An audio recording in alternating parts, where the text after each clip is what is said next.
Aristotle کی کتاب سوفسٹیکل ریفیوٹیشنز کا 8واں فیلسی جو ایرسٹوٹل پیش کرتا ہے اس کا نام ہے سیکنڈم کوئٹ. یہ ایکسلنٹ فیلسی جو ہم نے ڈسکس کی تھی اس کا کنورس ہے، یعنی سیکنڈم کوئٹ کی فیلسی آپ تب کمٹ کرتے ہو جب آپ ایکسکلوزیولی اپلیکیبل فیکٹس کو جو صرف ایکسیپشنل اور اسپیسیفک کیسز پہ اپلائی ہوتے ہیں ان کو آپ جنرلائز کرتے ہو، ان کو آپ سارے کیسز کے اوپر اپلائی کر دیتے ہو. The rules are only applicable to cases, specific cases due to their exceptional circumstances and exceptional characteristics, جس کی وجہ سے ان کو جنرلائز کرنا would not be appropriate.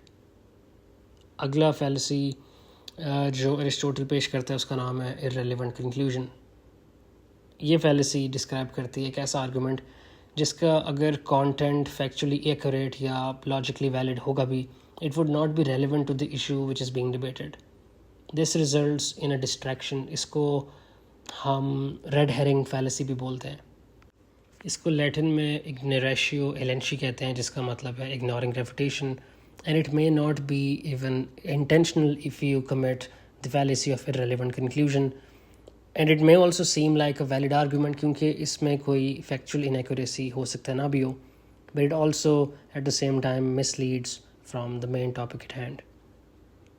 اگلی فیلسی 10th فیلسی جو ایرسٹوٹل پیش کرتا ہے اس کا نام ہے بیگنگ دا کوشچن فیلسی، جس میں آپ سرکولر ریزننگ اور انسبسٹینشیٹڈ ایزمپشن کا استعمال کرتے ہو ٹو میک اے پوائنٹ. اس کی ایک مثال ہے یہ کہنا کہ یہ گانا اس لیے بہتر ہے for example because it has more variation. اب یہاں پہ پریمس اتنا ہی ایکوریٹ ہے جتنا آپ کا کنکلوژن ہے، بٹ کیونکہ پریمس نے یہ دعویٰ کیا کہ کیونکہ اس گانے میں زیادہ ویریشن ہے اس لیے یہ بہتر ہے اور یہ ڈیمونسٹریٹ نہیں ہوا then it begs the question of why that is the case. You basically put forward a statement as a conclusion، یعنی this song is better because it has more variation، اور آپ نے یہاں پہ آٹومیٹکلی ایزیوم کر لیا کہ جتنی ویریشن ہوگی اتنا بہتر ہوگا گانا فار ایگزامپل. تو یہ آپ کی اسٹیٹمنٹ ایون تو ویلڈ ہے but you did not demonstrate the premise کہ variation leads to a song being better مثال کے طور پر، تو آپ کی یہ اسٹیٹمنٹ سبسٹینٹیولی پرسویسو نہیں ہوگی. اگلی فیلسی ایرسٹوٹل بتاتا ہے، اس کا نام ہے دا فالس کاز فیلسی، جو ایک انفارمل فیلسی ہے with one form of this fallacy commonly described as the phrase correlation does not imply causation. یہ فیلسی آپ تب کمٹ کرتے ہو جب آپ دو ایونٹس کو جو صرف ایک کوریلیشن رکھتے ہیں ایک دوسرے سے ان کے بیچ میں آپ ایک کازل لنک اسکرائب کر دو. کچھ کیسز میں یہاں پہ کازل لنک ریورس بھی ہو سکتا ہے، جن کیسز میں کوئی کازل لنک ایگزسٹ نہیں بھی کرتا آپ وہاں پر بھی ایک کازل لنک اسکرائب کر دیتے ہو. نیکسٹ فیلسی کا نام ہے affirming the consequent, in which you take a conditional statement that may be true and reverse the statement. ایک کنڈیشنل اسٹیٹمنٹ لاجک میں آپ فریکوینٹلی ڈسکرائب کرتے ہو as an if then statement, meaning if a is true then it follows that b is true.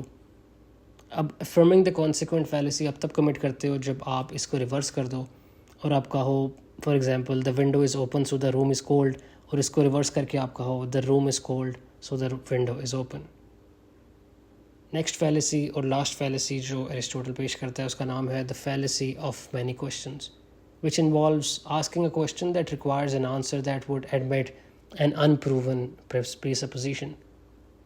These questions involve assumptions that support the argument of the questioner but are not accepted by the respondent. تو basically آپ آنسرر سے کوئی ایک ایسا complex question پوچھتے ہو جس میں کچھ ایسی assumptions ہیں جو ان ایکسیپٹیڈ ہیں یا پھر ان ڈیمونسٹریٹڈ ہیں ان فرنٹ آف دی آنسرر.